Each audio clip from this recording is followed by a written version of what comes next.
Il existe une question que les non-motards nous posent souvent. Pourquoi roulez-vous ? Ils attendent une réponse simple. Pour le plaisir ? Pour la vitesse ? Pour les paysages ? Pour l'adrénaline ? Alors nous rions et nous sourions.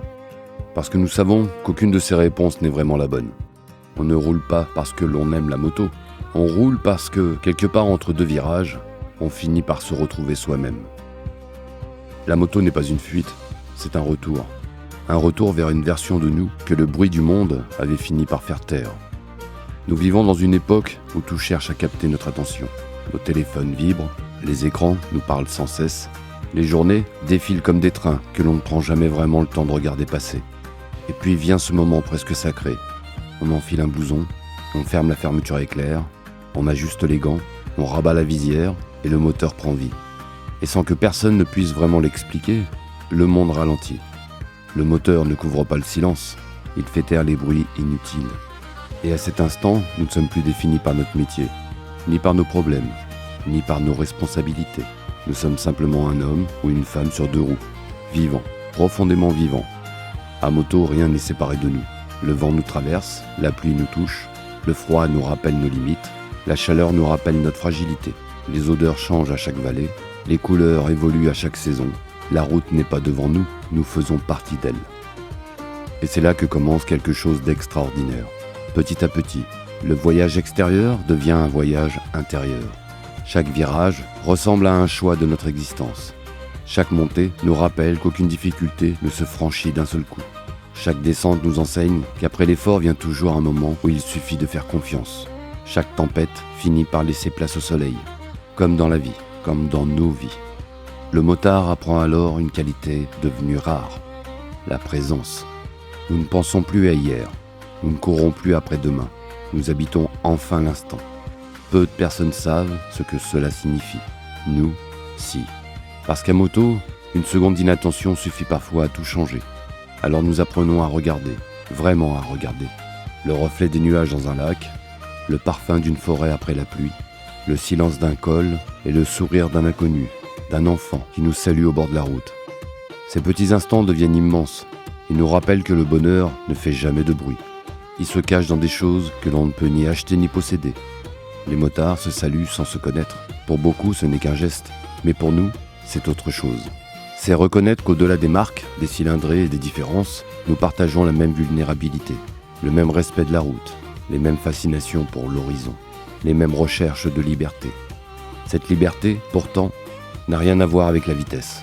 La vraie liberté n'est pas d'aller plus vite que les autres, elle est de pouvoir ralentir lorsque tout le monde accélère, de prendre une petite route inconnue simplement parce qu'elle est belle, de s'arrêter devant un coucher de soleil sans regarder l'heure, de partir sans avoir besoin d'une destination. La route nous apprend aussi l'humilité. Aucune moto ne domine la montagne.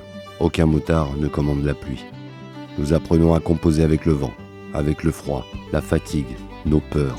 Et peu à peu, cette humilité finit par quitter la selle pour rentrer dans nos vies. Nous devenons plus patients, plus attentifs, plus reconnaissants. Nous découvrons alors quelque chose de précieux. Nous ne roulons plus pour voir le monde. Nous roulons pour apprendre à le respecter. La nature cesse d'être un décor. Elle devient une présence. Une forêt n'est plus seulement un paysage, elle devient un souffle. Une rivière n'est plus seulement de l'eau, elle devient le temps qui passe. Les montagnes ne sont plus des obstacles, elles deviennent des maîtres. Et la terre nous rappelle une vérité essentielle. Nous ne sommes pas propriétaires de ce monde, nous sommes simplement des voyageurs, des invités. Notre devoir n'est pas de conquérir la route, notre devoir est de la traverser avec respect. Puis vient une autre découverte, la plus inattendue.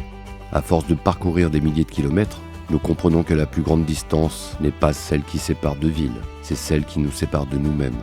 Et c'est précisément cette distance que la moto réduit, kilomètre après kilomètre, silence après silence, jusqu'au jour où l'on comprend enfin pourquoi l'on roule. Ce n'est ni pour la vitesse, ni pour les performances, ni pour les regards. Nous roulons parce que, sur une moto, nous redevenons la personne que nous étions avant que tout le monde nous dise ce que nous devions être. Alors un matin, sans prévenir, nous nous arrêtons au sommet d'un col. Nous coupons le moteur, le silence revient.